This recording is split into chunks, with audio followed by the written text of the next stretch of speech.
rule for this is to multiply powers or exponents with the same base. All you have to do is add the exponents. So right down here, we have b to the x power. Just as a quick review, we know that b would be our base, and x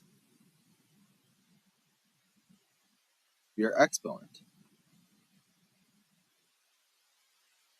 All right? So algebraically, what this rule says is if we have a to the m power times a to the n power, both of these exponents have the same base, which is a, so you would just add the exponents. So that would give you a to the m plus n power, where a cannot be 0 and m and n must be rational numbers. So let's do this quick review here. So if I have 4 to the third power, that's the same as saying 4 times itself 3 total times. So if I have 4 to the fifth power, that would give me 4 times itself 5 total times.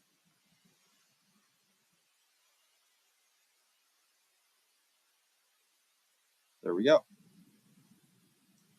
So if I was to take 4 to the third power times 4 to the fifth power, that would give me these 3 4s from 4 to the third power, which I can write those in purple,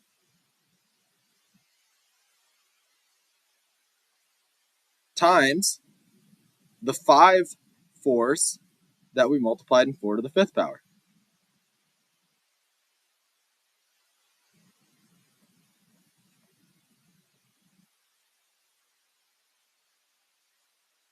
There we go.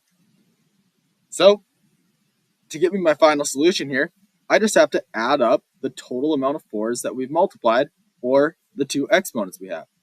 So this in the end will give me 4 to the 8th power, which, if you wanted to shortcut that, that would be 4 to the third plus 5th power. All right? So we're going to skip the next little section there. We will save that one for class. The only thing with this second section is you have a negative. So make sure that you take 5 plus negative 3, which will give you 3 to the third power. All right, let's look at a couple of quick practices. So if I have 8 to the third times 8 to the sixth power, that's the same as saying 8 to the third plus 6th power, which will just give me 8 to the ninth power. Okay, if I put that in a calculator, my solution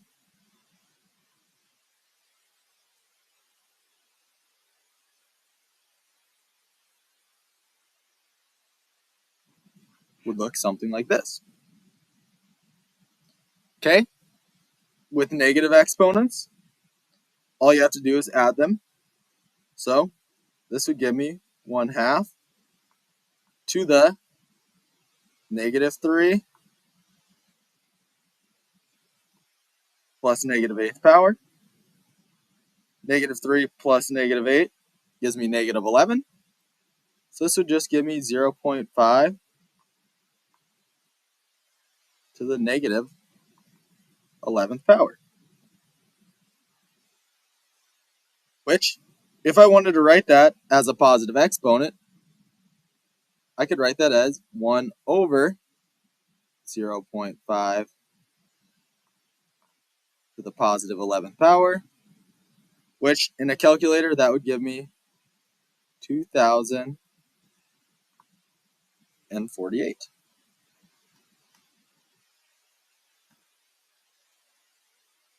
All right, and I'm going to keep this last one for class as well. The next section here is we are going through and simplifying. So whenever you are simplifying, you have to kind of look at your coefficients and then your like variables. So in the first example here, I have my coefficients of 5 and 3.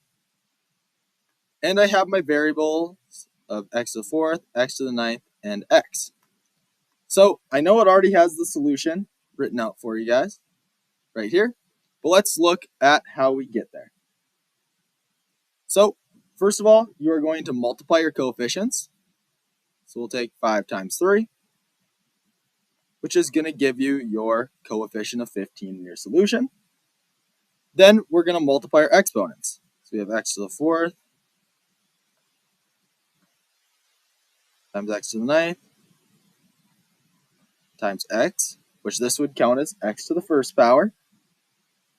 So if we are multiplying like bases, which all of these have a like base of x, we just have to add our exponents. 4 plus 9 plus 1, which is going to give me x to the 14th power,